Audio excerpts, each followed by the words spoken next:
clareza.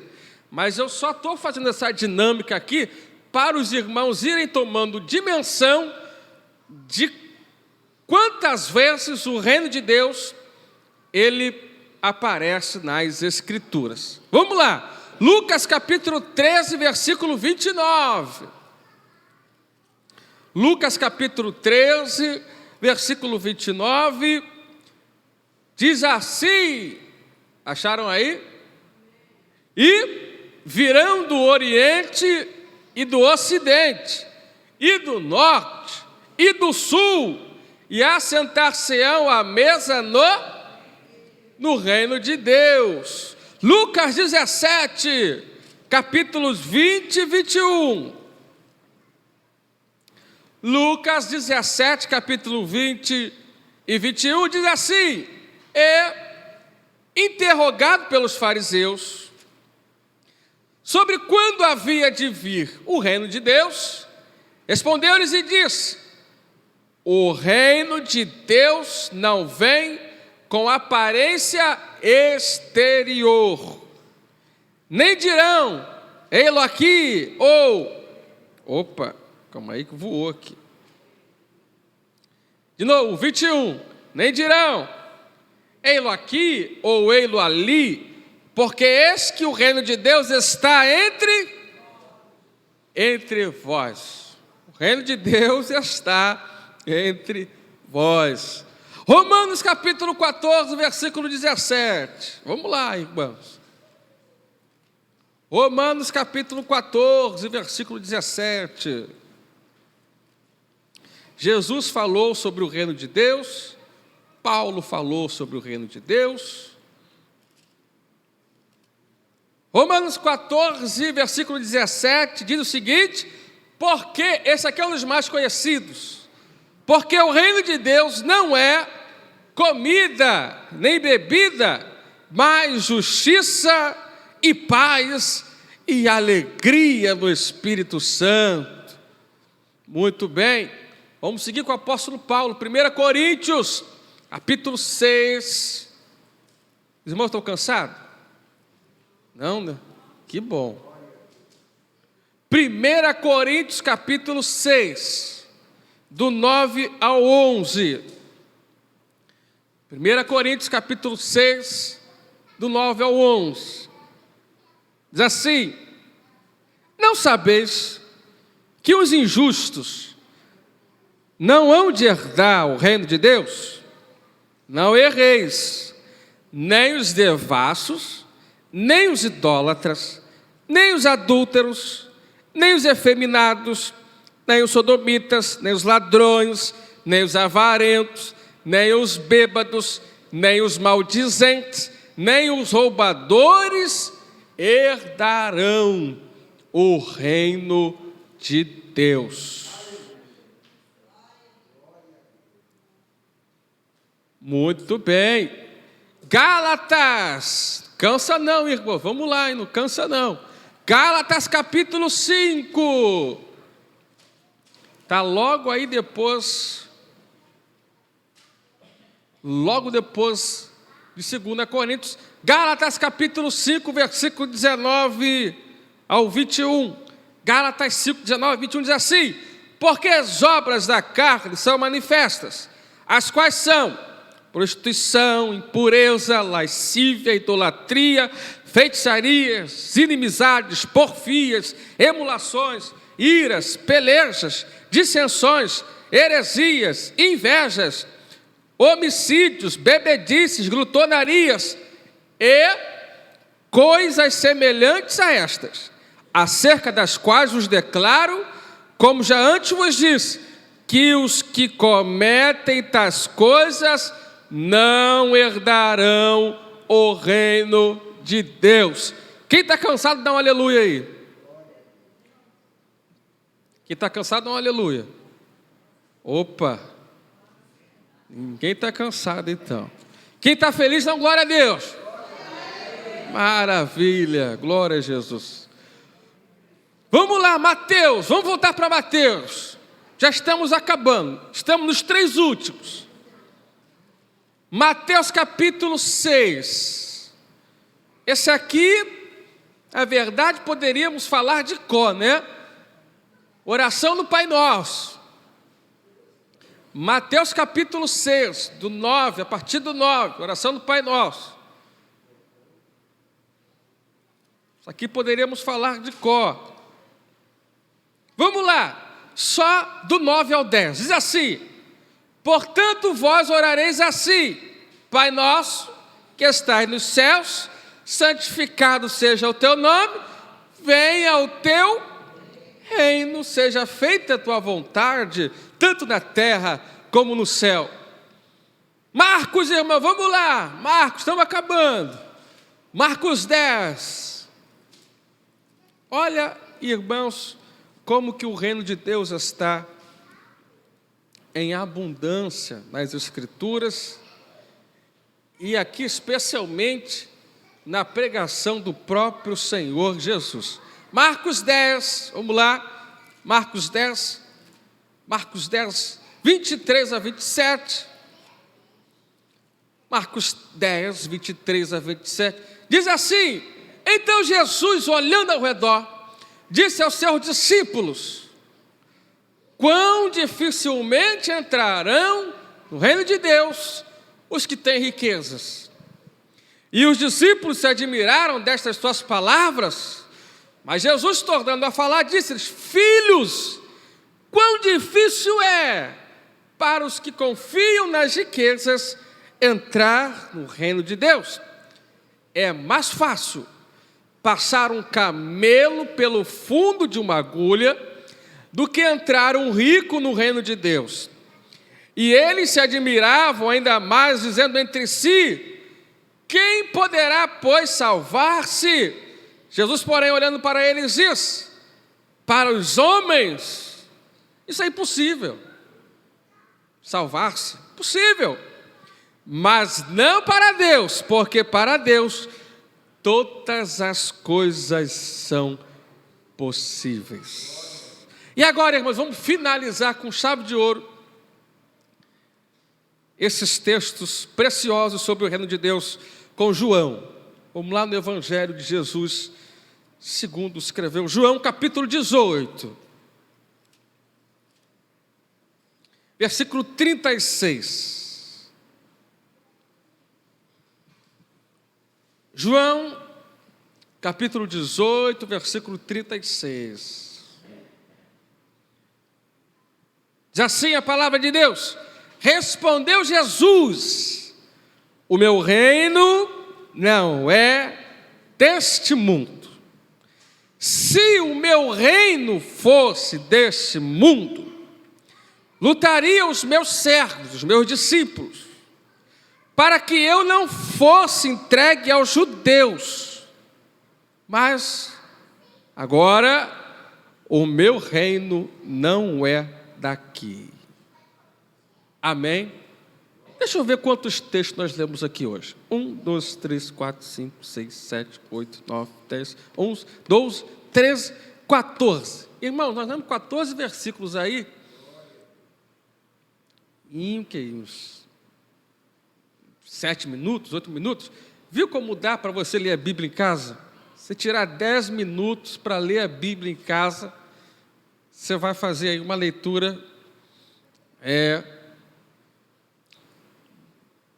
rápida, mas você vai conseguir ler a Bíblia todo dia. Então tem gente que fala que não tem tempo para ler a Bíblia, mas tiramos aí uns 10 minutos e já lemos aqui 14 versículos. Obviamente que em casa você vai ler com mais calma, vai parar para refletir, para meditar, vai fazer uma leitura mais atenciosa. Mas, irmãos, nós vamos começar assim, com 14 versículos falando e apontando diretamente sobre o reino de Deus, porque nós temos outros textos que vão fazer menção indireta ao reino de Deus. Então, eu quero começar esse estudo deixando claro para você que compreender o que é o reino de Deus é uma das tarefas mais importantes e urgentes da igreja nesse tempo, nessa geração.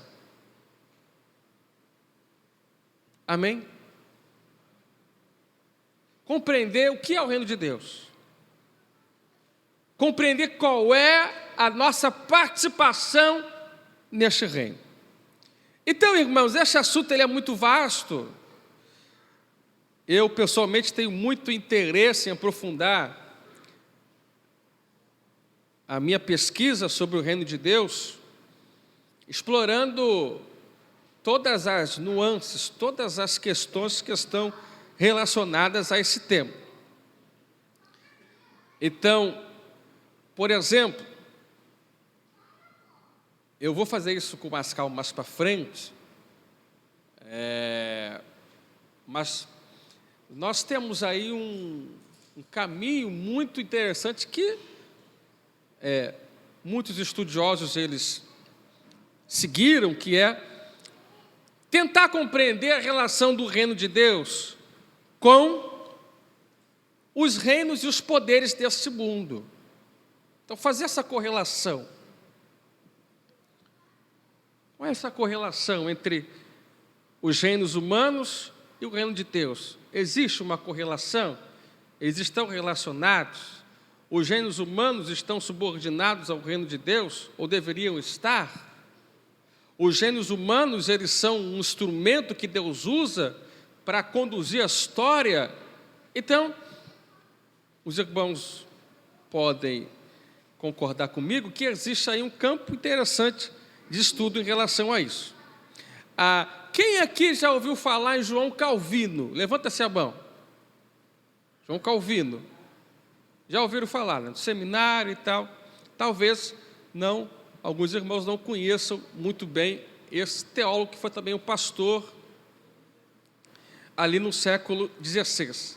Agora, quem já ouviu falar em Genebra, na Suíça? Genebra, na Suíça. Já ouviu falar em Genebra, na Suíça? Já ouviu falar nessa cidade? Já? Muito bem. O que aconteceu há séculos atrás? João Calvino, ele tentou fazer de Genebra uma cidade modelo do reino de Deus estabelecido aqui neste mundo. Tá? Porque Calvino, ele tinha uma influência muito poderosa em Genebra. Ele cuidava da legislação de Genebra, das leis. Ele cuidava do ensino religioso. Inclusive, muitos modelos escolares surgiram a partir de Genebra e desse pensamento de Calvino, de cristianizar por completo uma cidade, fazer dessa cidade uma cidade modelo para outras nações. Tá? Então, os irmãos que tiverem interesse, pesquisem sobre essa questão de João Calvino em Genebra e essa tentativa de Calvino de trazer o reino de Deus plenamente ao nosso plano terreno, com essa visão de que o reino de Deus já chegou, já está chegado e ele precisa ser estabelecido. Agora, quem já ouviu falar em Agostinho de Hipona? Santo Agostinho foi um bispo africano, ele é considerado um dos principais teólogos da igreja. Ele viveu lá no século IV, na era que nós chamamos de patrística, e Agostinho escreveu um livro chamado Cidade de Deus. Nesse livro, Agostinho, ele tenta fazer esta correlação entre a cidade de Deus, que seria a cidade perfeita, o reino perfeito, e a cidade dos homens, esse reino humano, e as imperfeições e as dinâmicas humanas, como que elas se relacionam com essa cidade de Deus. Eu estou dizendo isso só para os irmãos terem uma ideia que o estudo sobre o reino de Deus, ele vem sendo desenvolvido ao longo da história da igreja. Tá? Muito bem. Quem já ouviu falar em Platão? Platão, filósofo Platão, discípulo de Sócrates. Muito bem. Platão, ele tinha uma ideia interessante. Platão, ele acreditava que existe esse mundo aqui que nós vemos e tocamos, e existe um mundo das ideias, que que seria um mundo ideal e perfeito. Então, essa ideia de Platão veio antes de Cristo, né? Viveu antes de Cristo. Então, ele não ouviu falar do Evangelho, ele não ouviu falar sobre o reino de Deus. Mas antes de Jesus começar a ensinar sobre o reino de Deus, Platão ele desenvolveu uma ideia de que existiam dois mundos, e de que esse outro mundo, esse mundo místico, esse mundo não terreno, ele seria esse mundo onde habita a perfeição. Tá? Então, era uma forma de talvez pensar num reino perfeito, numa cidade perfeita. Tá? E por que eu estou falando sobre Platão aqui também? Porque, irmãos, esta busca por um reino perfeito, ela é inata do ser humano. O ser humano, ele possui uma inquietação nata sobre esse reino perfeito, sobre essa paz perfeita,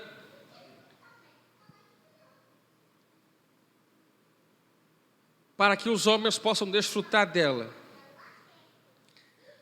Os homens, eles possuem essa expectativa, esperança. Alguns já perderam essa esperança. Mas todos esses esforços ligados à política para produzir, para promover uma cidade onde você tenha paz para se viver, onde não exista violência, onde exista qualidade de vida, tudo isso faz parte de um sentimento inato do ser humano de avançar para esse plano de paz, para esse plano perfeito, aonde essas mazelas que nos afligem diariamente, elas não existiriam. Por exemplo, nós temos um direito consagrado na Constituição de ir e vir, não é? Agora, nós usufruímos desse direito plenamente? Será que você pode sair na rua 3 horas da manhã, sozinho, a pé, aqui em Bangu? Você pode sair 3 horas da manhã, você vai dar uma volta aqui no Rio da Prata, a pé, vai olhar para as estrelas, para a lua. Você pode fazer isso com tranquilidade, com segurança? Não, né? E na verdade ninguém faz isso, a não ser que tenha algum motivo muito urgente. Mas então os irmãos percebam como que este reino humano, este plano humano, ele está absolutamente cheio de mazelas e de problemas que nós não conseguimos sair deles. Muito bem. Então, irmãos, uma outra questão para nós pensarmos sobre o reino de Deus é como que a igreja se relaciona com ele, como que a compreensão adequada do reino de Deus ela pode impactar nas práticas do dia a dia da igreja, como que a igreja pode viver esse reino, como que a igreja está inserida nesse reino. Muito bom. E um desejo pessoal meu é de tentar olhar para o reino de Deus a partir de outras ciências, por exemplo, como o direito, né? Que é o meu outro campo de estudo hoje. Então, como que esse reino de Deus ele vai se relacionar com as leis humanas, por exemplo. Mas, como o reino de Deus ele possui essa vastidão de temáticas, eu preciso me concentrar em um ponto para a gente começar e aí depois com calma nós vamos desenvolvendo outras questões. Então eu vou começar com o reino de Deus na pregação de Jesus. Tá bom?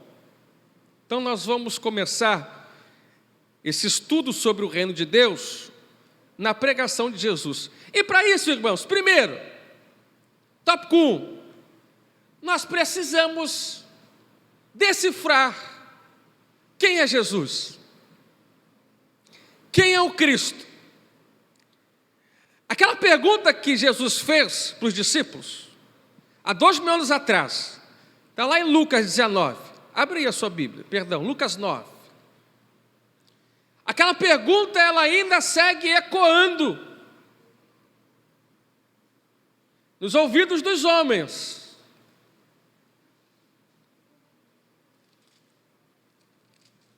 Quem diz a multidão que eu sou? Jesus perguntou assim para os discípulos. O que falam de mim? Qual é a ideia que essa geração está tendo de mim? Jesus perguntou isso para os discípulos, Lucas 9, a partir do versículo 18, diz assim: e aconteceu que, estando ele orando em particular, estavam com ele os discípulos, e perguntou-lhes, dizendo: quem diz a multidão que eu sou? E respondendo eles, disseram: João Batista.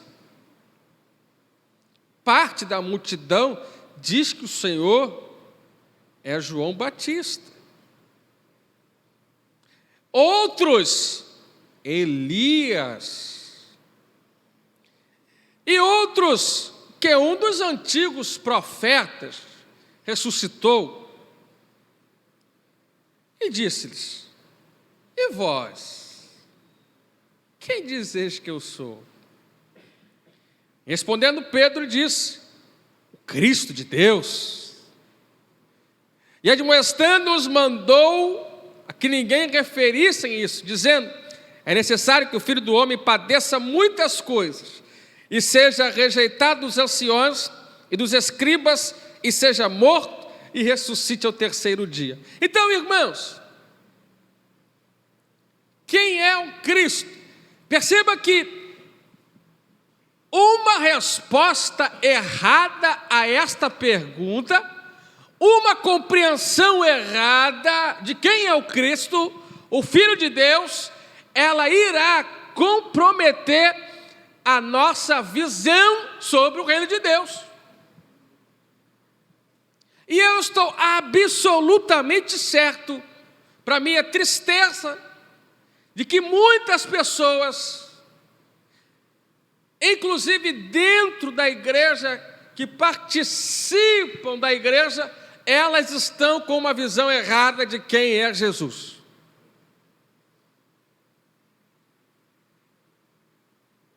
Do que Jesus fez.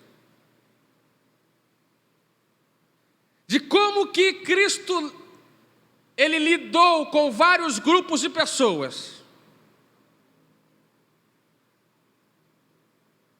Para nossa tristeza, quem é o Cristo, irmãos?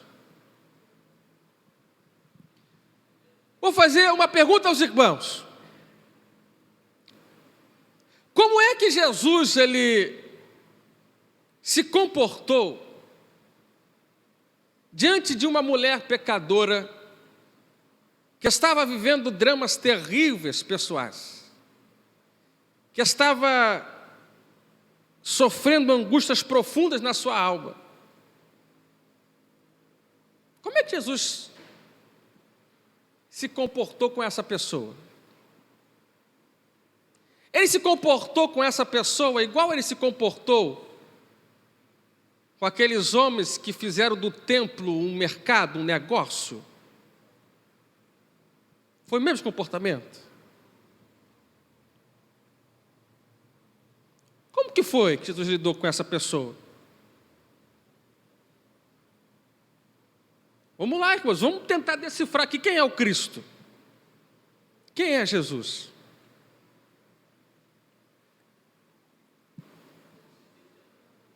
Como é que foi? O pastor Eldo, na sexta retrasada, nos deu aqui uma explicação bem detalhada de como Jesus agiu com firmeza com aqueles homens que estavam fazendo do templo um mercado, que estavam se aproveitando da fé para enriquecerem. E nós vimos que os irmãos que estiveram aqui, a partir dos detalhes do pastor El, que Cristo agiu com firmeza, mas ele se comportou desta maneira com aquela mulher adúltera, angustiada.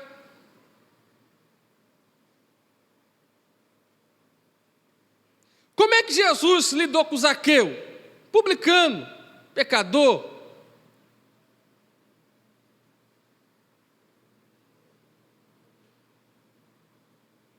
Vamos lá, irmãos, os irmãos conhecem Jesus, não conhecem? Como é que foi o comportamento de Cristo?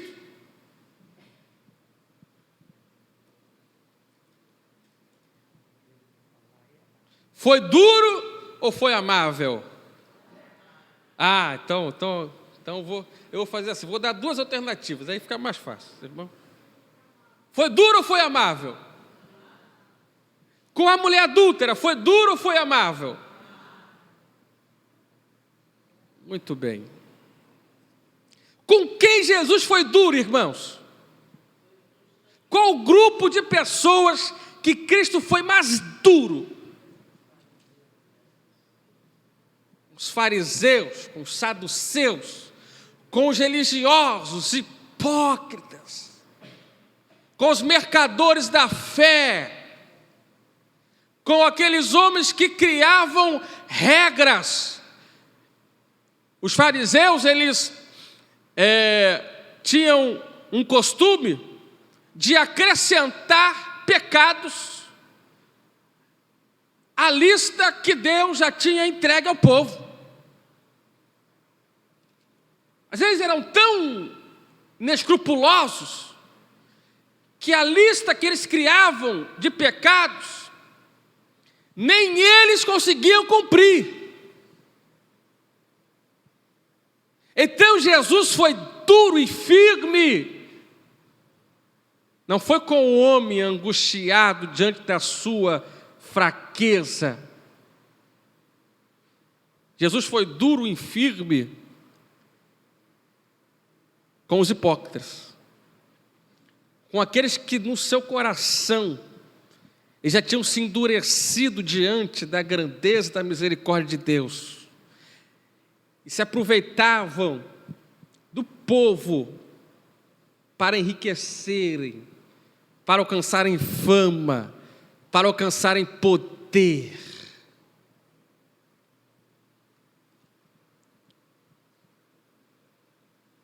Irmãos, como é que seria o comportamento de Jesus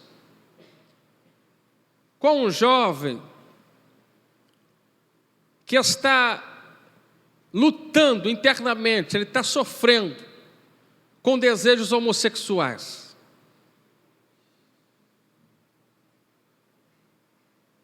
Esses são temas da nossa realidade, a gente não pode fugir deles. Como é que Jesus iria lidar com este jovem?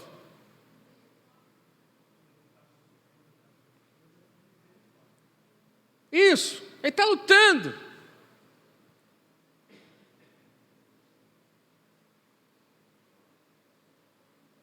Será que ele seria amável? Ou ele seria duro?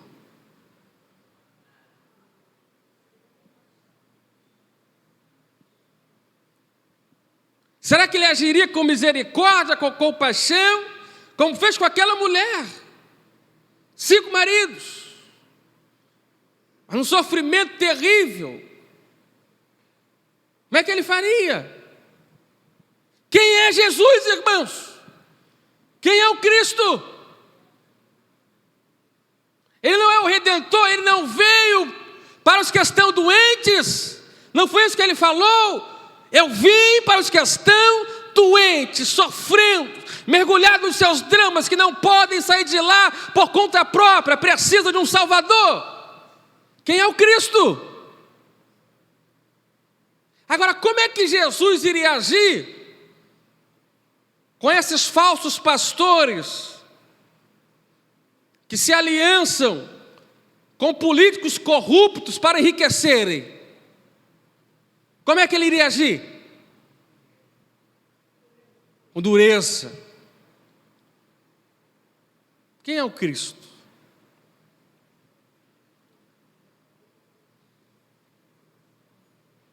Quem é Jesus? Então, irmãos, eu julgo muito necessário nós fazermos um exame cada vez mais preciso de quem é Jesus.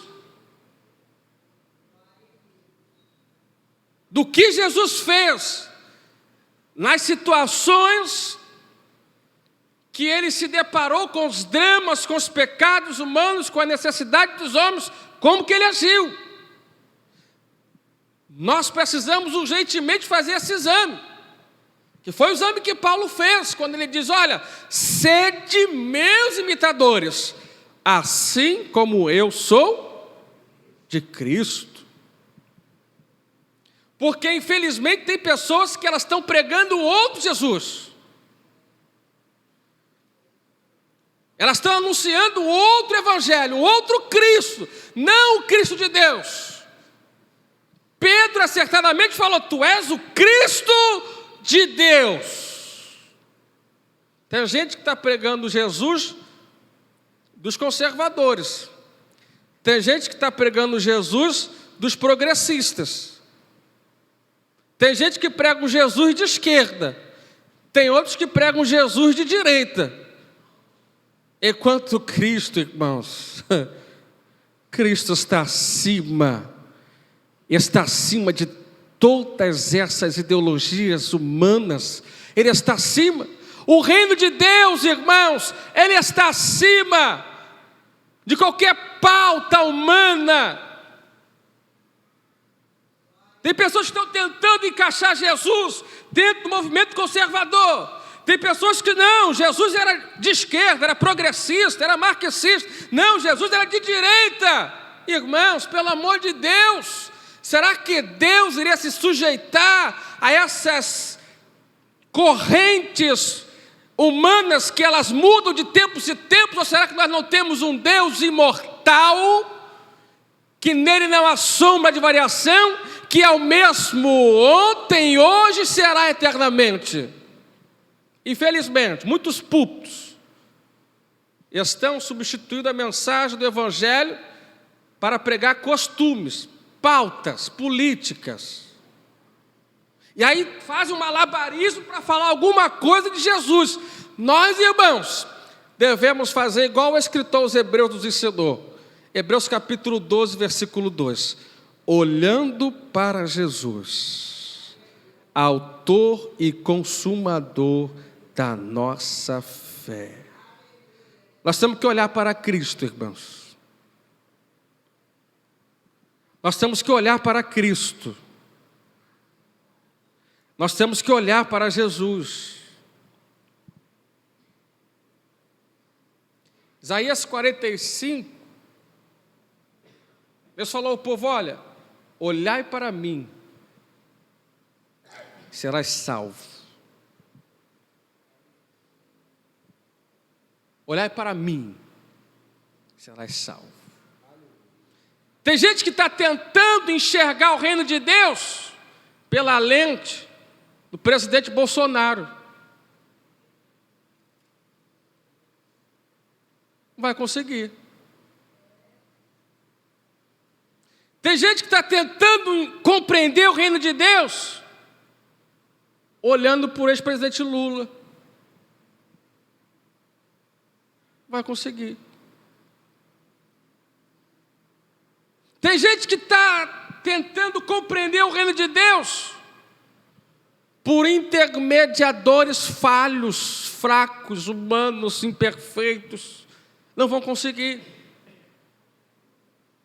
olhai para Jesus, olhai para o Cristo, olhai para o Cristo. Então esse exame, irmãos, ele é muito importante, porque olhando para Cristo, você não vai se embaraçar.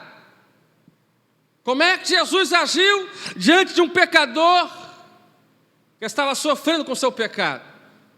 Agiu com misericórdia. Como é que a igreja tem que agir? Tem que agir com misericórdia, tem que abraçar, tem que ajudar, tem que estender a mão, irmãos.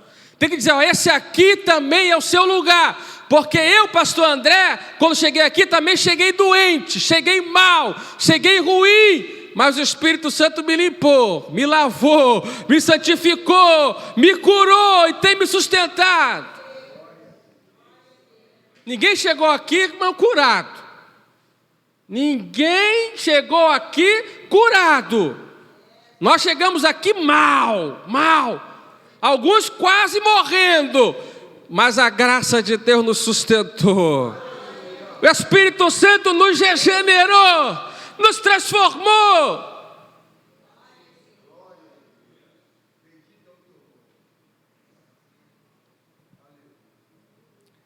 Quem é o Cristo, irmãos? Então, irmãos, vamos lá.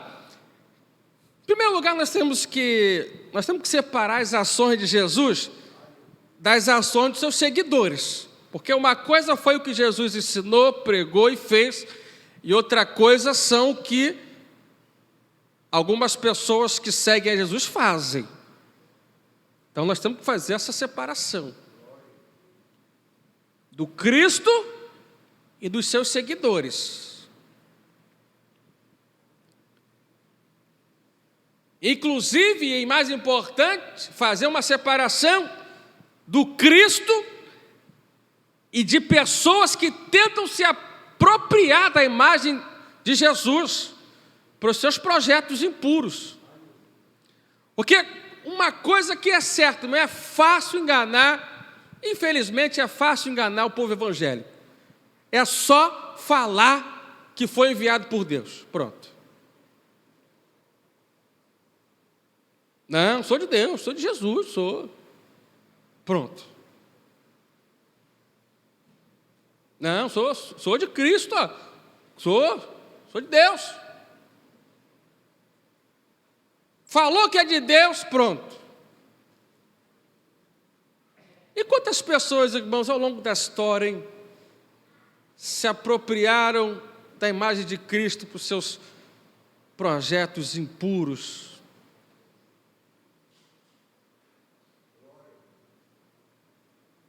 Quantos homens? Então nós temos que fazer esta separação do Cristo, do Mestre, do Senhor, do Cristo de Deus, dos seus seguidores e daqueles que tentam se apropriar da imagem do Senhor Jesus. Esta posição, irmãos, ela é fundamental para nós defendermos a verdadeira mensagem do Evangelho. Porque se o Evangelho ele for reconhecido pela sociedade, pelas manchas que marcaram a história do cristianismo ao longo dos séculos, até nós hoje iremos recusar esse Evangelho.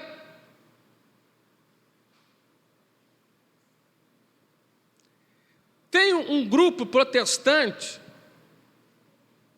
que na época do nazismo na Alemanha estava apoiando o Hitler. Os irmãos sabiam disso? Eram crentes. Apoiaram o nazismo. Pessoas que seguiam, se diziam seguidores de Cristo, mas apoiaram o nazismo. Grande parte da história da escravidão nos Estados Unidos foi apoiada pela igreja, por parte da igreja. Da segregação racial, apoiada pela igreja. Isto é evangelho?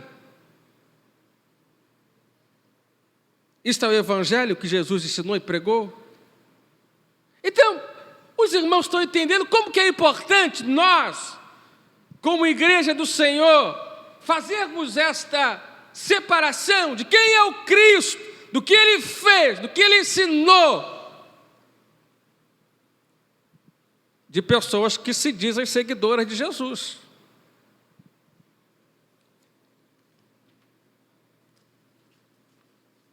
Então nós temos que fazer esta separação. Nós não podemos olhar para o Evangelho de Jesus por alguns comportamentos da igreja.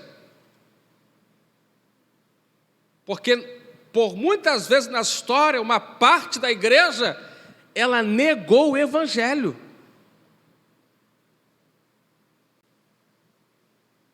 Ela agiu de maneira oposta da forma como o Senhor Jesus agiria. Então nós temos que olhar para quem? Para Cristo, para o Rei dos Reis, para aquele que é perfeito, para aquele que não há pecado, não há mentira, não há mácula, não há mancha. Todo o seu ministério aqui, ele viveu perfeitamente a vontade de Deus. Ele foi tão obediente ao Pai que bebeu o cálice mais amargo da história.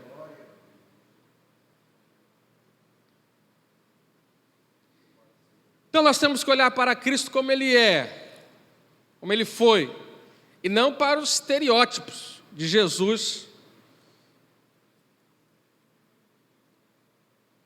Infelizmente, temos muitas pessoas pregando o outro Jesus, ou distorcendo brutalmente quem foi e as suas ações. E aí, irmãos, infelizmente, dentro desse abismo doutrinário, está todos os segmentos aí. Os católicos, os cristãos históricos, batistas, presbiterianos, os pentecostais, neopentecostal, calvinista, arminiano. Todos eles erraram. Nós temos que ter essa hombridade para olhar para esses erros e, como igreja, diante da sociedade, tomar o cuidado para que esses erros, como esses escândalos recentes agora aí, eles não venham manchar a mensagem do Evangelho do Senhor Jesus.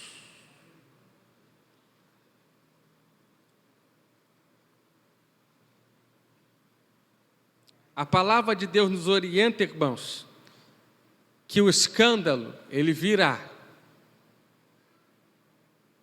Mas ai de quem?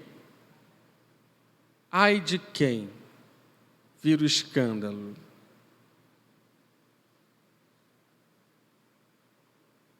Diz a Bíblia que melhor seria que pendurasse uma pedra no pescoço e se lançasse no mar. Mas a igreja precisa tomar esse cuidado e fazer esse exame. Leia comigo aí Hebreus 12, para que você possa guardar esta advertência no teu coração. Hebreus 12, do 1 ao 2, diz assim, olha. Hebreus 12. Portanto, nós também, pois que estamos rodeados de uma tão grande nuvem de testemunhas. Portanto, nós também, pois que estamos rodeados de uma tão grande nuvem de testemunhas, deixemos todo o embaraço,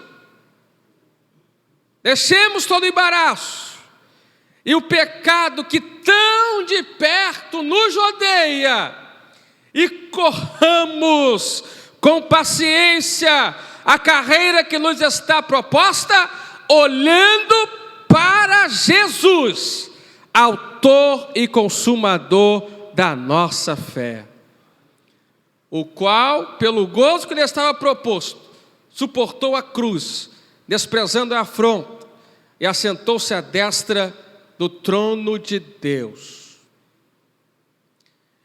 Então, irmãos, em nome de Jesus, que nós venhamos ter muito cuidado, irmãos, muito cuidado com as nossas posturas, com as alianças que nós fazemos, de maneira que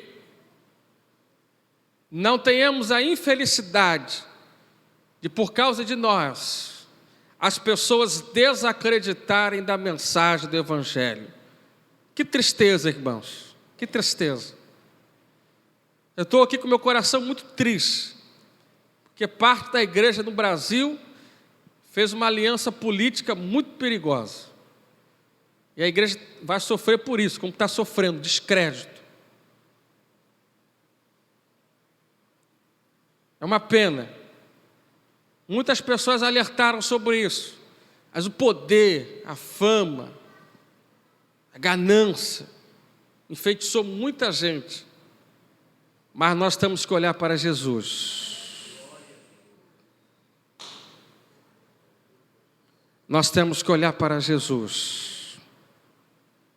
Então, irmãos, para que a gente consiga compreender o reino de Deus, nós temos que compreender o Cristo, o que Ele fez e quem Ele é. A partir desse momento, aí nós vamos então avançar para compreender o conteúdo da pregação de Jesus. Eu falei aqui no começo, alguns irmãos não estavam, nós temos o bom costume, obviamente, de dizer que a Bíblia, não é? Ela contém uma mensagem, o que? Cristocêntrica, certo? O que isso quer dizer? Que Cristo é o centro. Mas, agora, se nós formos olhar para a mensagem do próprio Jesus, aí nós vamos perceber que a mensagem de Cristo, ela era reinocêntrica, porque no centro da mensagem do ensino estava o reino de Deus. Jesus cuidou de pregar e anunciar com muito cuidado o reino de Deus. Vamos lá, então, entre os pesquisadores, irmãos, na Bíblia, há algumas divergências, mas muitos consensos. E um dos consensos que existe é isso: que o reino de Deus, ele é o centro, ele foi o centro da pregação de Jesus, tá? E aí nós temos aqui uma fala de um pesquisador, o nome dele é Norman Perin. Ele diz o seguinte: olha, todos os outros aspectos de sua mensagem e de seu ministério servem a uma função relativa a essa proclamação e derivam dela seu sentido. Irmãos, que coisa preciosa. O reino de Deus, ele foi o centro da mensagem de Cristo. Para eu e você chegarmos nessa conclusão, nós teríamos que pegar tudo que Jesus pregou, catalogar tudo isso. Por exemplo, vamos dizer que Jesus, durante o seu ministério aqui, ele falou assim, cerca de 1 milhão de palavras, vamos assim dizer. 1 milhão de palavras, né? E aí, como é que a gente teria uma proporção do que foi mais importante para Jesus? Ora, dessas 1 milhão de palavras, o que ele, se concentrou mais para falar foi, então, aquilo que ele julgou mais importante. Bem, graças a Deus, eu e você não precisamos fazer esse trabalho. Alguém já fez por nós. Se você quiser fazer, pode fazer. Você pega todos os evangelhos e todas as falas de Jesus, os irmãos que têm aquela Bíblia, igual a minha, aonde a fala de Jesus ela está em vermelho, vai facilitar.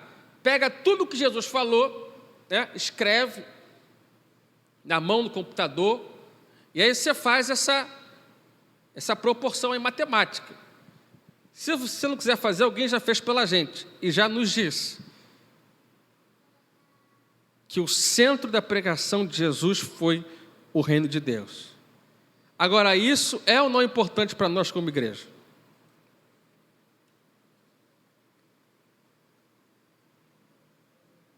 Muito bem.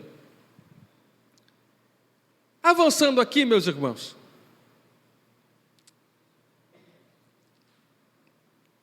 A gente ainda precisa dar um passo atrás para entender como que o reino de Deus ele era entendido pelos hebreus. Porque essa ideia do que seja o reino de Deus, ela vai ganhando alguns contornos diferentes ao longo dos séculos. Os irmãos já ouviram falar de que a revelação bíblica, ela seguiu um fluxo progressivo? Já ouviram essa expressão? Progressivo? Já ouviram essa expressão? De que Deus foi se revelando ao homem nas Escrituras de maneira progressiva. Já ouviram essa expressão? Acho que a maioria não. O que isso quer dizer? Que Deus, irmãos, Ele foi comunicando as suas verdades ao homem de maneira paulatina, aos poucos. Deus foi pingando, assim, como se Ele fosse pingando aos pouquinhos, ao longo dos anos, ao longo dos séculos, as suas verdades. Porque se Deus, de uma vez só, entregasse a nós toda a sua verdade, o homem, dentro da sua limitação, não ia compreender com clareza. Então Ele foi aos pouquinhos se revelando. É por isso que, lá na antiga aliança, foi instituído um ritual de que um animal deveria ser morto para a remissão dos pecados do povo. Esse animal que era morto lá na antiga aliança, ele apontava para quem? Para quem? Para quem? Para o Cordeiro de Deus, para Jesus. Mas essa profundidade, essa verdade preciosa, Deus não contou ela lá no início da jornada dos hebreus. Os hebreus tiveram uma longa jornada aí, até o momento em que Deus decidiu revelar Cristo para a humanidade. Então Deus veio se revelando aos poucos, aos poucos, aos poucos. Então a Bíblia ela tem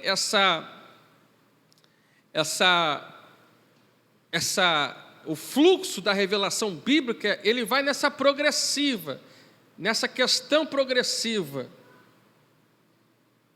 Aquela mente dos hebreus que saíram do Egito, ela não estava pronta, por exemplo, para receber a revelação do Apocalipse. Imagina. Nós, hoje, temos tanta dificuldade para compreender o Apocalipse, e de lá para cá, pelo menos, nós temos aí mais de 4.000 anos de avanços culturais.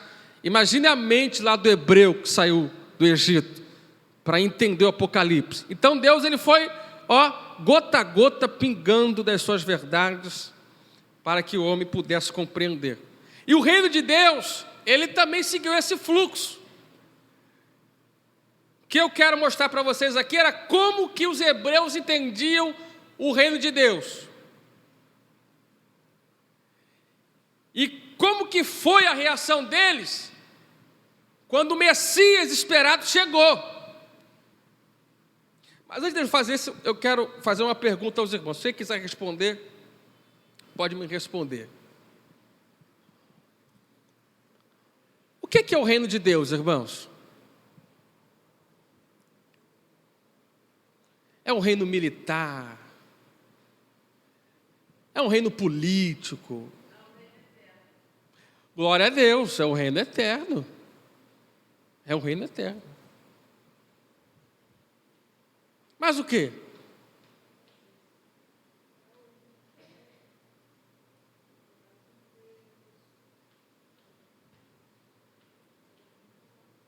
Ele é o reino espiritual. O que é o reino de Deus?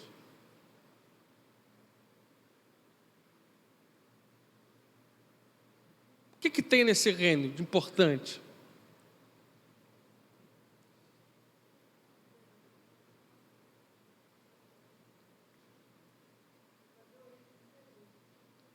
Fazer o ID, curar os enfermos. Mas o que, irmãos? O que é o reino de Deus? Ele foi o centro da mensagem de Jesus, o reino de Deus. O reino de Deus é chegado, arrependei-vos. Buscai primeiro o reino de Deus. O que é buscar primeiro o reino de Deus? E a sua justiça, e as demais coisas vos serão acrescentados. O que é buscar primeiro o reino de Deus?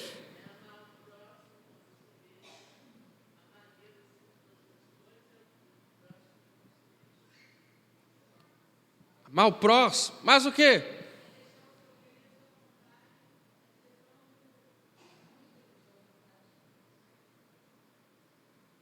E Jesus, ele está reinando já, ele já está reinando, está tudo sob o domínio dele. As nações já estão sob o domínio de Cristo.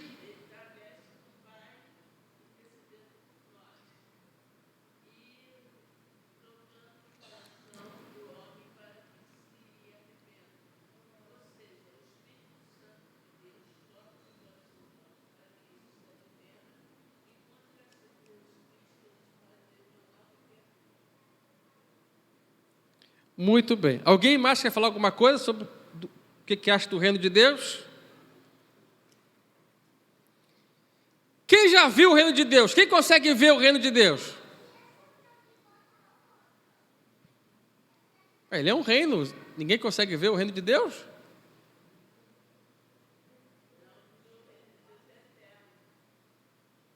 Mas não dá para ver ele, não? Só dá para sentir, não dá para ver? Dá para tocar, dá para tocar ele? Dá para experimentar ele?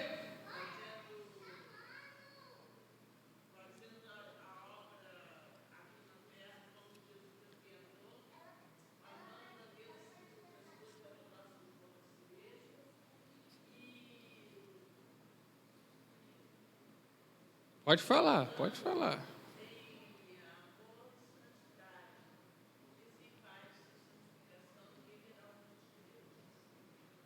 Muito bem, irmãos, deixa eu então passar aqui para vocês como que o Antigo Testamento ele vai entender o reino de Deus.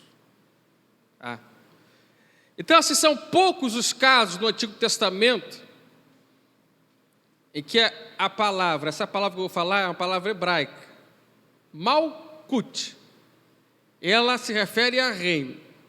São poucos os casos no Antigo Testamento que essa palavra ela vai denotar um reino no sentido espacial, território.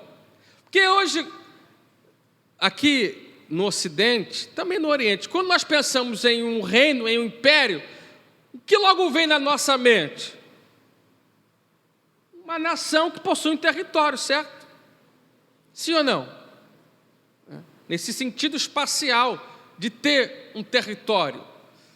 A verdade é, dentro do estudo do direito, para que se exista uma nação, necessariamente tem que existir um território, tem que ter uma região geográfica delimitada para um povo poder habitar e chamar de sua.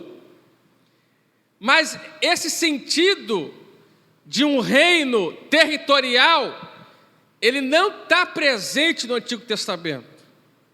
Não está presente. Esta palavra ela vai se apresentar no sentido de ter poder para reinar e ter autoridade de um rei, mas não necessariamente de possuir um território, uma cidade, um espaço. Então, assim a gente percebe que em diversos textos o uso do termo Malkut como um poder ou mesmo um tempo de regência para uma determinada pessoa. Então, esse sentido de reino no Antigo Testamento, ele não estava vinculado a uma nação possuir um espaço geográfico para habitar, mas essa expressão ela estava mais estritamente relacionada ao poder de uma pessoa a ter autoridade sobre alguém ou sobre um povo. Isso vai ser importante. Mesmo assim, porém, há textos valiosos que relacionam o termo a Deus, especialmente nos Salmos. Tá? Então, essa expressão, o reino de Deus, ela vai aparecer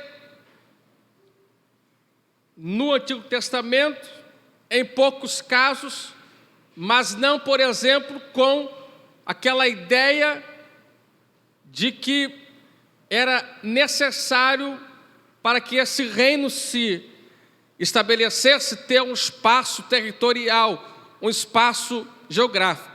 Por exemplo, vamos ler lá Salmos 47, versículo 8.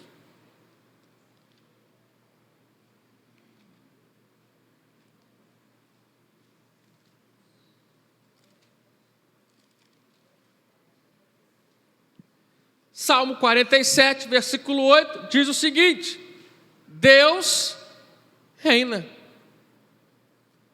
Deus reina sobre as nações. Deus se assenta sobre o trono da sua santidade. Tá? Então, perceba que essa ideia de reino no Antigo Testamento, ela vai estar muito mais vinculada ao poder e autoridade, no caso aqui de Deus, para reinar, para ser soberano. Vamos lá, Êxodo 15, 18. Êxodo 15, 18.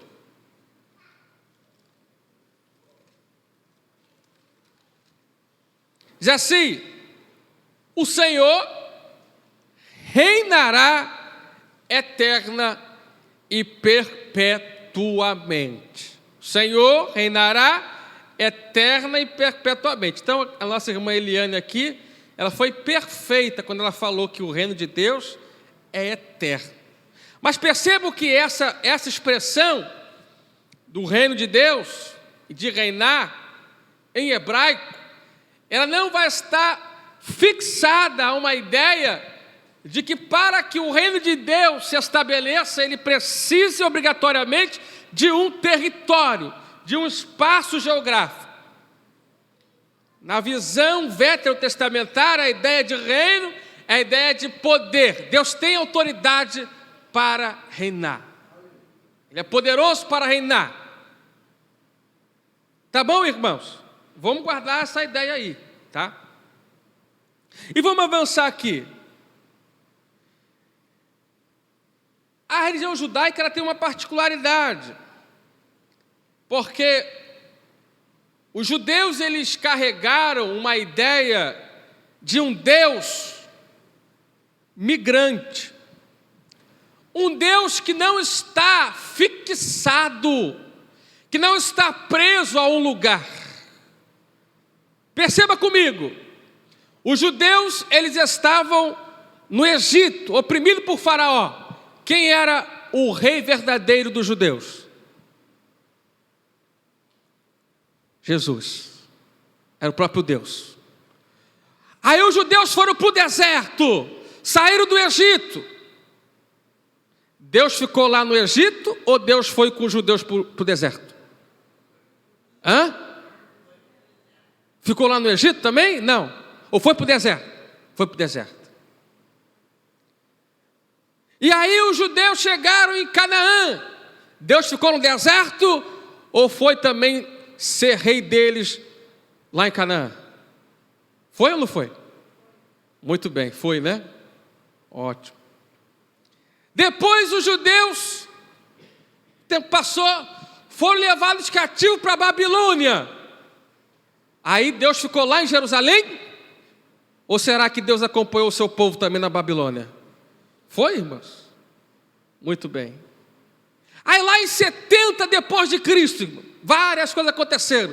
Os judeus foram dispersos por todas as nações do mundo. Deus ficou lá no Império Romano? Ou será que Deus acompanhou o seu povo por cada nação que eles foram?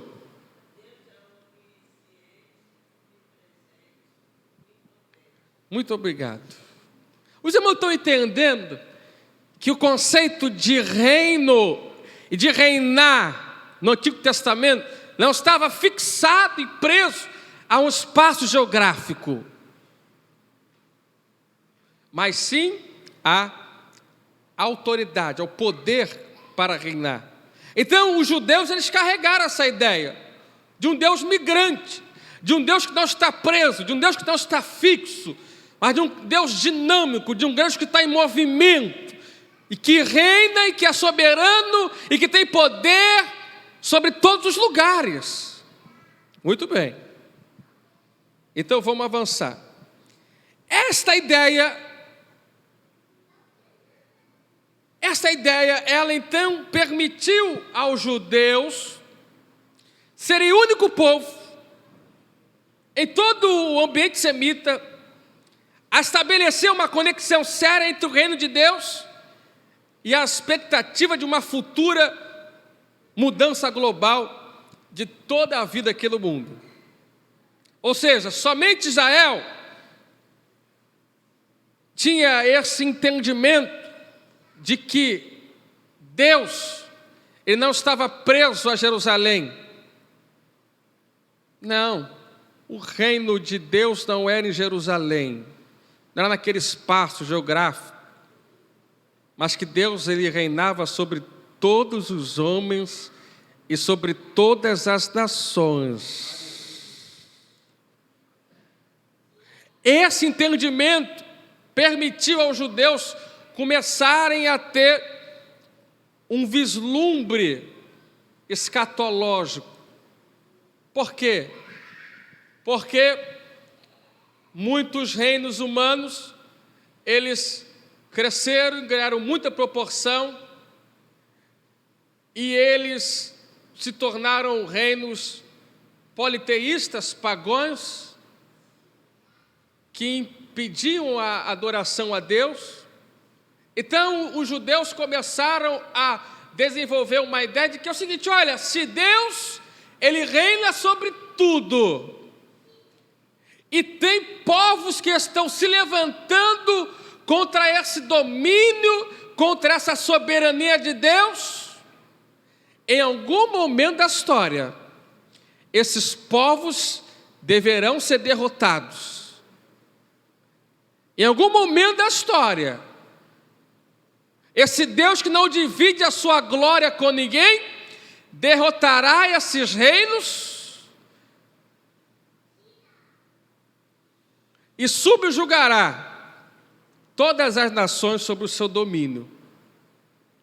Então, essa visão de um Deus que reina não só sobre Jerusalém, que não está preso a um espaço, mas que reina sobre tudo, foi que começou a permitir aos judeus que começassem a desenvolver essa esperança escatológica de que aqueles reinos que por muito dos episódios oprimiram os judeus, que impediram os judeus de adorar ao verdadeiro e único Deus, de que eles seriam derrotados. Tá?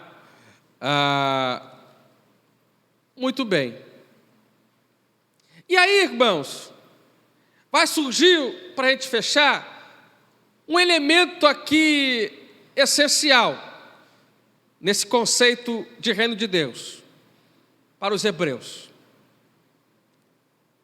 O reino de Deus não está preso a um lugar. Tá? O reino de Deus, no Antigo Testamento, ele não tem esse conceito moderno que nós temos hoje, uma nação. Os Estados Unidos é uma nação, eles estão lá na América do Norte, estão lá naquele território. Não, o reino de Deus não está preso a um espaço, a um lugar, a um território. O reino de Deus, no pensamento hebraico, ele está ligado ao poder de Deus, à autoridade de Deus, à soberania de Deus. Deus não precisa de um território para reinar. Precisa? Não. Deus não precisa de uma cidade como Jerusalém para chamar de sua, porque o salmista diz: o mundo e os seus habitantes, todos eles pertencem a Deus. Deus não está preso a isso. Deus não precisa disso. O presidente Bolsonaro, ele tem autoridade somente dentro do território brasileiro. O presidente Joe Biden dos Estados Unidos, ele tem poder e autoridade somente nos limites do território americano. Mas quem é que pode conter Deus? Quem é que pode segurar Deus dentro de limites? Deus reina sobre tudo. Ele tem poder para reinar sobre tudo. Muito bem, irmãos, então, como é que o judeu, o hebreu, ele vai desenvolver essa ideia de reino? Durante a sua história, os hebreus, eles experimentaram o amor de Deus, o cuidado de Deus, a misericórdia de Deus, a proteção de Deus, a comunhão de Deus, somente lá enquanto eles estavam no estado de Israel? Não.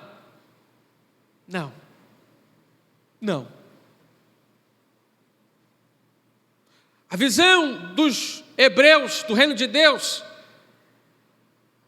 ela tinha essa visão relacional, de um Deus que se relaciona pessoalmente com seu povo.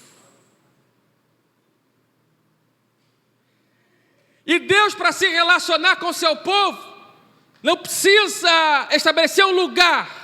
Não. Quando os judeus estavam lá no Egito, mesmo sofrendo, Deus estava junto com eles, sofrendo as dores deles.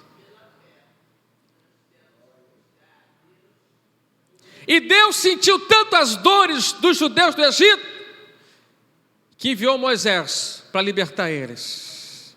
Quando os judeus foram para o deserto, Deus não ficou lá no Egito. Deus foi lá com os judeus, como uma coluna durante o dia, uma coluna, uma nuvem, e à noite com uma coluna de fogo. Deus estava lá, presente no deserto com o seu povo, cuidando, amando, protegendo, tendo comunhão. Em Jerusalém também. Mas quando o povo foi levado para a Babilônia, Deus abandonou eles? Não, Deus também estava lá cuidando deles. Então, irmãos, a visão que vai se desenvolver no Antigo Testamento para o reino de Deus, não é um reino que está preso a um espaço físico, mas sim ao poder de Deus e à sua autoridade para reinar, e ao amor de Deus e a sua vontade de se relacionar pessoalmente com o seu povo.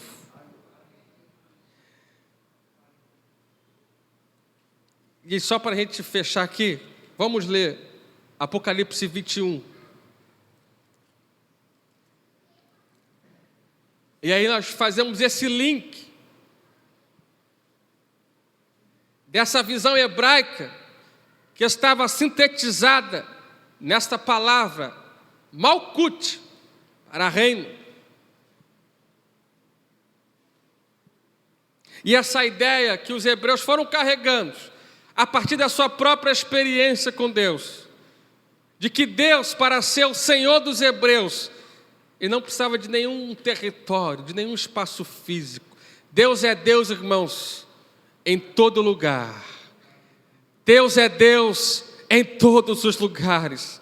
Ele se manifesta em qualquer lugar, irmãos. Sadraque, Mesaque e Abednego estavam lá dentro da fornalha, e Deus estava lá junto com eles. Deus estava lá. Deus está lá. Deus não precisa de pedir autoridade para Nabucodonosor. Olha, eu vou me manifestar aí no meio da Babilônia. Ele não precisa disso, irmãos. Ele é Deus, Ele é soberano. Ele tem poder para se manifestar aonde Ele quiser. E aí, irmãos, essa ideia desse reino relacional, a visão que os hebreus carregaram, não era só de um Deus que manda e que o povo tem que obedecer, não. Mas é de um Deus amoroso, um Deus que cuida, um Deus que quer ter comunhão, um Deus que habita no meio do seu povo. E agora, só para a gente fechar, perceba como que essa ideia, que vai estar lá no Antigo Testamento, ela vai se consumar lá no final dos tempos. Apocalipse capítulo 21. E vi um novo céu e uma nova terra, porque já o primeiro céu e a primeira terra passaram e o mar já não existe. Olha, estamos lá no futuro, hein? Lá no final dos tempos.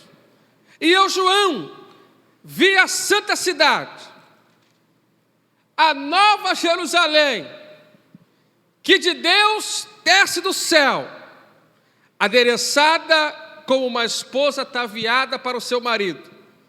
E ouvi uma grande voz do céu que dizia: eis aqui o tabernáculo de Deus com os homens.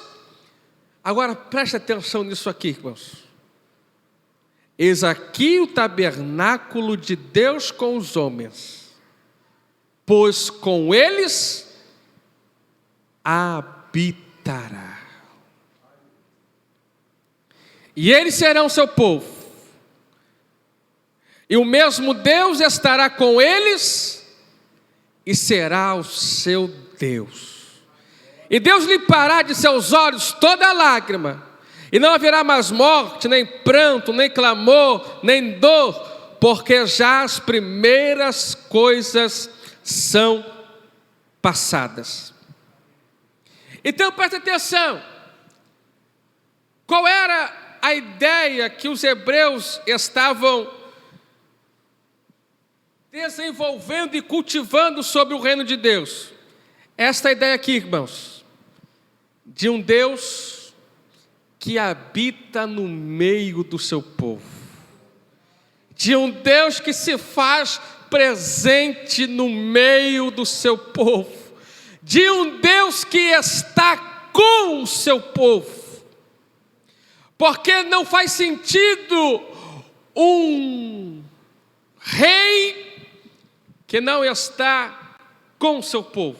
Então, para a gente consolidar essa ideia, os hebreus, ao longo das suas experiências, eles foram aprendendo isso, eles foram cultivando isso, de que o reino de Deus, esse reinar de Deus, ele não estava preso a eles terem um território. Mais importante para os hebreus, irmãos, não era Jerusalém, não era ter um território, não era ter um templo. Mais importante para os hebreus, e eles aprenderam isso, era ter a presença de Deus com eles, era ter o próprio Deus no meio deles, tá? Então, perceba que, como que essa ideia do reino de Deus para os hebreus, ela é um pouco diferente da ideia que nós temos na modernidade, né? De ter uma nação, que tem que ter um território. Então nós vamos, irmãos, avançando aí com calma, nessa compreensão do que vai ser o reino de Deus, tá bom? Então agradeço a minha oportunidade em nome de Jesus. Aleluia. Glória a Deus.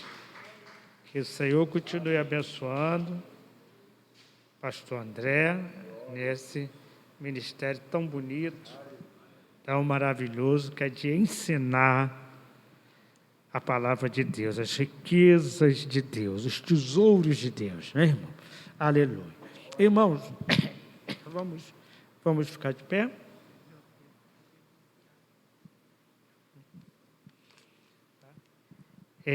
Está nos visitando a irmã Aureni, é isso?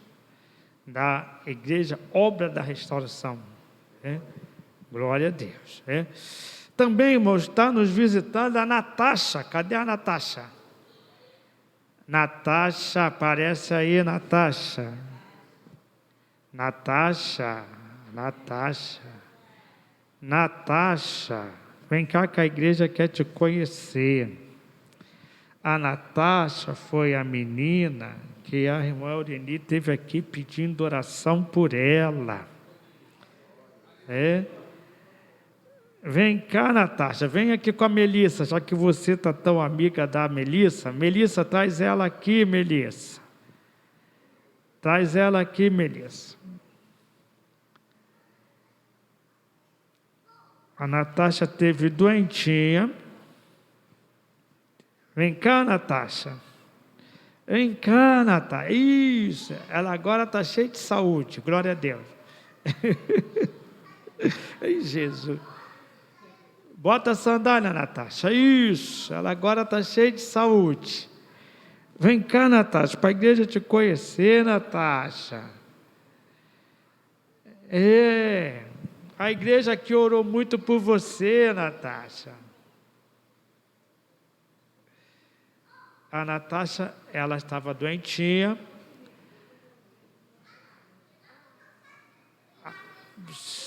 Isso. Calma, Natasha. A irmã Aureni esteve aqui em vários trabalhos aqui de oração. Teve uma segunda-feira aqui, teve as quintas também. E a igreja orou pela Natasha, e graças a Deus a Natasha está boa até demais. Estão vendo? Calma, Natasha. Natasha, calma. Espera aí, Natasha. Deixa ela aí, irmã, deixa ela aí. Deixa ela terminar de botar a sandália ali. Isso, calma, irmã. Irmã Aureni, deixa ela acabar de botar. Ih, Jesus. Meu Deus. Isso. Natasha, aqui. Tá tudo bem, Natasha? Ô, Natasha. Natasha, minha filha, como é que você está aí com esse braço? Já está boa do braço? Já está boa do braço? Muito bem. Já vai para casa já. Nós vamos orar por você primeiro, agradecendo a Deus, Natasha, pela grande vitória que Deus te deu, Natasha.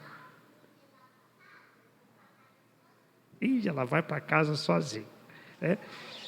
Mas tem aqui, ô Natasha, quem é a Sirlene? Natasha. Jesus. Tem aqui o pedido de oração para Sirlene Diogo, Janiele Diogo, Cristina, Anderson, são pessoas diferentes.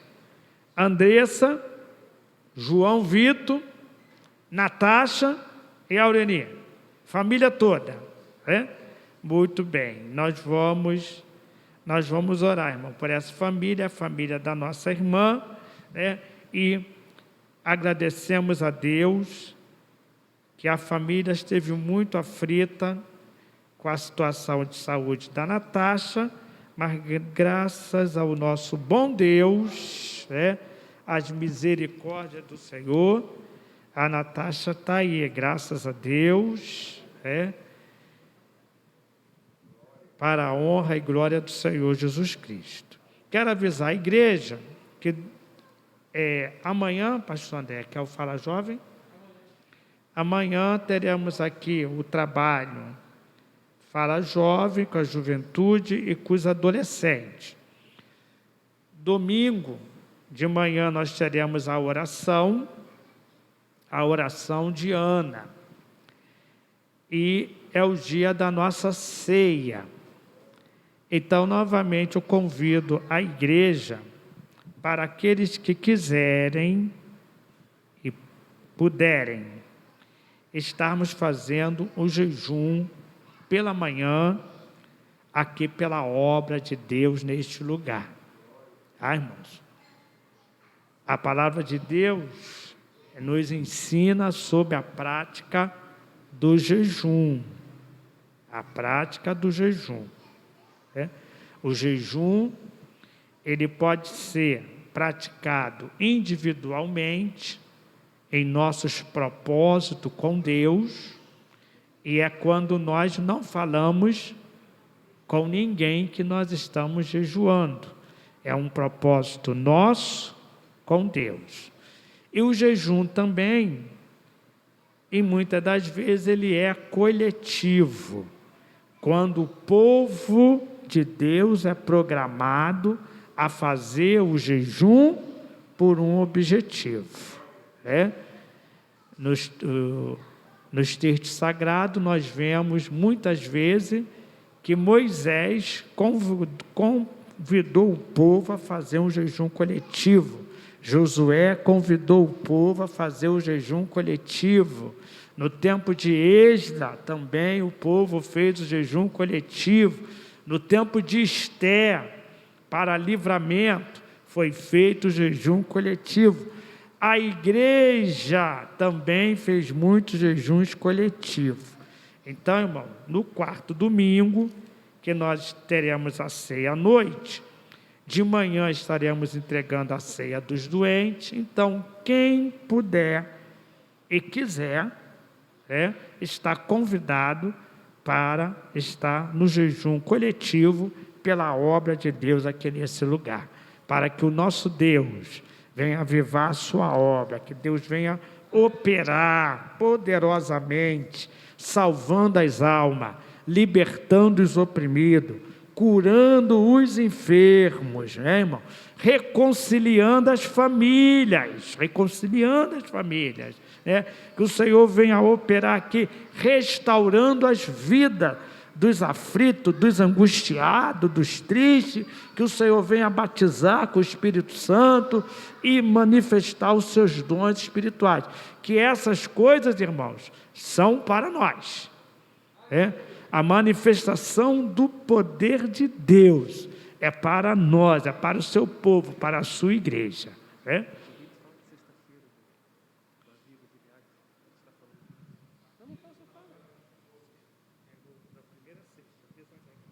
Irmãos, aproveitando aqui rapidinho o gancho do pastor Narso, quem gosta de um culto avivado, irmão? Levanta a mão aí. Culto avivado. Então, gosta, irmãos? Então, sexta-feira aqui, olha aí, sexta-feira agora, 1º de abril, vamos fazer a primeira edição do Aviva Gileade, tá bom? Nós vamos trazer aqui alguns cantores, amigos nossos. O pastor Sérgio vai estar pregando, também um amigo nosso. Vai ser um culto, irmão, muito especial. Vamos estar aqui clamando, batismo com o Espírito Santo. Vamos estar orando pelos enfermos. Então, nós queremos contar com o apoio da igreja, né? Os irmãos aí que gostam de um culto avivado, de um culto cheio do poder de Deus. Sexta-feira, nós estamos aí nos organizando preparando com muito carinho, tá? Esse culto, e nós contamos com os irmãos para convidar pessoas, parentes, vizinhos, amigos, para vir aqui na igreja, que vai ser uma noite muito especial. Tá bom, meus irmãos? Sexta-feira agora, às 19 horas, nós vamos ter esse trabalho. Domingo eu vou estar falando de novo, e nós estamos aí com banner, né? Os irmãos que puderem divulga lá na sua rede social, e convida, irmão, convida bastante gente, que vai ser bênção de Deus. Amém. Então, no domingo, estaremos no jejum coletivo, tá bom, irmão? No domingo, eu não vou estar perguntando a ninguém quem está em jejum ou não, irmãos. Entendeu? Quem quiser estar em jejum, tá? Então já está sabendo. Venha para a casa do Senhor com o seu propósito, ok? E Deus vai te abençoar. Então, nós vamos orar. Pastor Denilson estará fazendo oração, entregando essa família, e estará também nos despedindo depois com a bênção. Louvado seja Deus. Oremos, irmão. Bendito e eterno Deus, Pai querido, aqui estamos apresentando, Senhor, cada nome que está escrito, esta família, Senhor, nas tuas mãos. Senhor, que tu venha guardar esta família, Deus, abençoar esta família. E também te damos graças, Senhor, pela vida da Natasha, meu Senhor, pela essa obra maravilhosa, Senhor, do livramento a qual deu a tua filha, Pai. Meu Senhor, continua abençoando esta criança, meu Senhor, que ela venha crescer sadia, abençoada pelo Senhor e toda a sua família, Pai. Graças te damos, ó Deus, por tudo. Senhor, obrigado, Senhor, pelo momento que passamos aqui, pelo ensinamento da Tua Palavra. Senhor, obrigado por tudo, ó Deus. Continua abençoando o Teu servo, Pai eterno, Pastor André. Continua abençoando esta igreja, Pai. Senhor, nos leva na Tua paz. Dá-nos uma noite abençoada na Tua presença, em nome de Jesus. Estendo Tuas mãos assim, irmão. O grande amor de Deus, a graça do nosso Senhor e Salvador Jesus Cristo e a doce e rica consolação do Espírito Santo seja com cada irmão aqui presente, até a vinda do Senhor. E todos os irmãos digam amém.